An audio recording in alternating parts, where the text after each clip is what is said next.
చాలా మంది అనుకున్నట్లే చివరికి శివబాలాజీని బిగ్ బాస్ విన్నర్ అయ్యాడు. చివరికి ఆదర్శ్ శివబాలాజీ మాత్రమే బిగ్ బాస్ హౌస్లో మిగలటం, ఎన్టీఆర్ వెళ్ళి వాళ్ళని స్టేజి మీదకు తీసుకొని రావటం, విన్నర్ని ప్రకటించడం చకచకా జరిగిపోయాయి.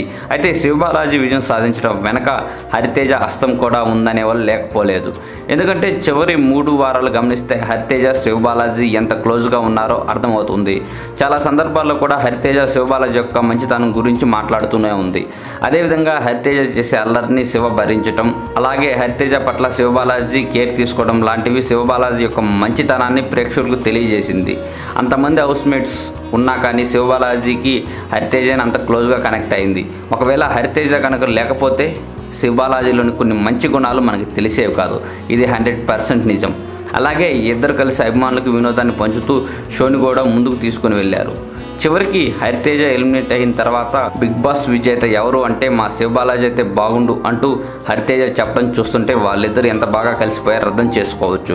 ప్రతి మగాడి విజయం వెనక ఒక ఆడది ఉంటుంది అనేది ఎంత నిజమో ఈ బిగ్ బాస్ విజేత అయిన శివబాలాజీ వెనక బిగ్ బాస్ హౌస్లో హరితేజ ఉంది అనేది కూడా అంతే నిజం. ఈ వీడియో మీకు నచ్చినట్టయితే ఓ లైక్ ఓ షేర్ వేసుకోర్రి, కానీ సబ్స్క్రైబ్ చేసుకోవడం మాత్రం మర్చిపోకుండ్రి.